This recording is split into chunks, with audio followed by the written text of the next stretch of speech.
বন্ধুরা, যেমন ভাবে চীনের ঘরোয়া পরিস্থিতি ক্রমশ খারাপ হয়েই চলেছে, সেটা তাদের ইকোনমির হোক বা সেখানে ছড়িয়ে যাওয়া নতুন ভাইরাসই হোক, যার জন্য চীনের রাষ্ট্রপতি শি জিনপিং এর বিরুদ্ধে ভয়ঙ্কর ক্রোধের সৃষ্টি হয়েছে। এই কারণের জন্যই শি জিনপিং দক্ষিণ চীন সাগরে যুদ্ধের পরিস্থিতি সৃষ্টি করতে চাইছে, যাতে চীনের মানুষের মনোযোগ এই ঘরোয়া সমস্যা থেকে সরে যায়। আর তারপরে শি জিনপিং কে পুনরায় রাষ্ট্রবাদের নামে সাপোর্ট করতে শুরু করবে। আসলে বন্ধুরা, হয়েছে কি, গত 48 ঘন্টা ধরে চীনের কোস্ট গার্ড ফিলিপিন্সের নৌবাহিনীর সঙ্গে যুদ্ধ করছে। গত দুদিন ধরে চীনের নৌসেনার যে শিপগুলো রয়েছে, তারা ফিলিপিন্সের বোটগুলো যেগুলো রয়েছে সেগুলোকে ধাক্কা দিচ্ছে, কখনো বা তাদের ওয়াটার ক্যানেল দিয়ে হামলা করছে, কখনো বা তাদের ওপর হামলা করার হুমকি দিচ্ছে। আর গত দুদিন ধরে এটা ক্রমশ হয়েই চলেছে। আর অন্যদিকে ফিলিপিন্সও প্রথম থেকে পেছোতে রাজি নয়। ক্রমাগত একের পর এক সাপ্লাইং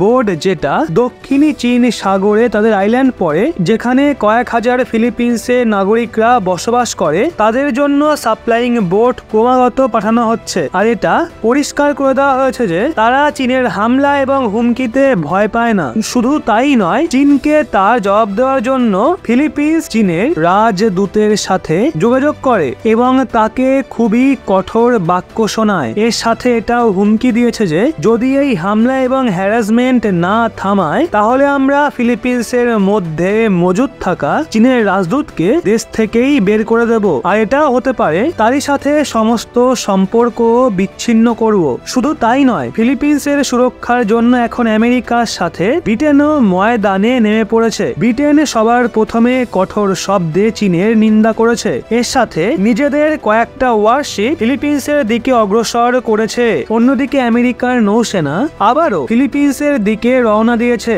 আবারও কেন বলছি, কারণ আজ থেকে প্রায় 1 মাস আগেও এরকমই পরিস্থিতির সৃষ্টি হয়েছিল। সেই সময় আমেরিকা তার যুদ্ধ জাহাজ পাঠিয়েছিল। আর আমেরিকার যুদ্ধ জাহাজ আসার খবর শুনে চীন ময়দান ছেড়ে পালিয়ে গেছিল। কিন্তু তারপর মাঝ রাস্তা থেকে আমেরিকার যুদ্ধ জাহাজ পুনরায় সপ্তম জঙ্গি বেসেতে চলে গেছিল। আবারও একবার এমনই পরিস্থিতি সৃষ্টি হতে দেখে আমেরিকার সপ্তম জঙ্গি বেস থেকে অনেক বড় বড় যুদ্ধ জাহাজ পুনরায় রেডি হচ্ছে। আর বলা হচ্ছে এদের মধ্যে কয়েকটিকে পার্মানেন্টলি ফিলিপিন্সে মজুত করা হবে, যাতে চীনের মধ্যে ক্ষোভ সৃষ্টি হয়। কিন্তু এক্সপার্টরা বলছেন যে চীন এবার মনে হয় না পেছনে সরবে। তারা চায় দক্ষিণী চীন সাগরে যুদ্ধের পরিস্থিতি সৃষ্টি করতে, কারণ চীনের ঘরোয়া পরিস্থিতি গত 2 সপ্তাহ ধরে অনেক খারাপ হয়ে রয়েছে।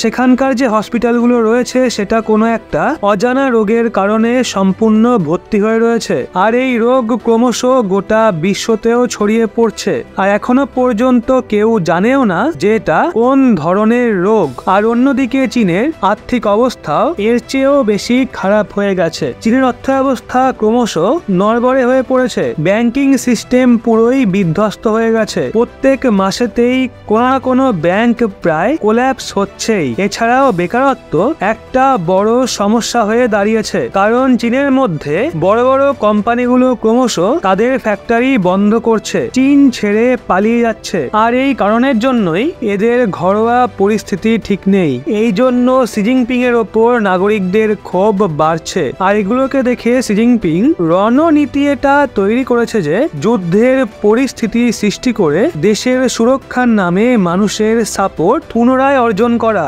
যখন গালওয়ান ঘাটিতে হিংসার সৃষ্টি হয়েছিল তখনও চীন এমনটাই করেছিল। তার আগে তাইওয়ানকে যে ঘেরাবন্দি করেছিল তখনও চীন এটাই করেছিল। যদি আপনি শি জিনপিং এর কার্যকলাপ দেখেন তো 2013 সালের পর থেকে আপনি দেখবেন যখন শি জিনপিং এর ওপর প্রশ্ন উঠেছে, এছাড়া এনার বিরুদ্ধে দেশেতে প্রোটেস্ট হয়েছে, এনার যে অ্যাপ্রুভাল রেটিং রয়েছে সেটা কম হয়েছে, তখনই হয় তিনি ভারতের বিরুদ্ধে ডোকলাহাম বিবাদ করেছেন, নয়তো গালওয়ানে হিংসা ছড়িয়েছেন, নয়তো তাইওয়ানকে ঘেরাবন্দি করেছেন। আত্মা না হলেও দক্ষিণের চীন সাগরে নতুন কোনো সমস্যার সৃষ্টি করেছেন। অর্থাৎ শি জিনপিং এর সিম্পল ট্যাকটিক রয়েছে যে যখনই নিজের ওপর প্রশ্ন উঠবে তখনই তিনি রাষ্ট্রবাদের দোহাই দিয়ে সবকিছু চেপে দেবেন। যদিও দেখার বিষয় হলো আমেরিকা, ব্রিটেন, ফিলিপিন্সকে এই সমস্যার থেকে কিভাবে বের করে আর কিভাবে শি জিনপিং এর প্ল্যানকে ফেল করে। তো বন্ধুরা, এই সম্পূর্ণ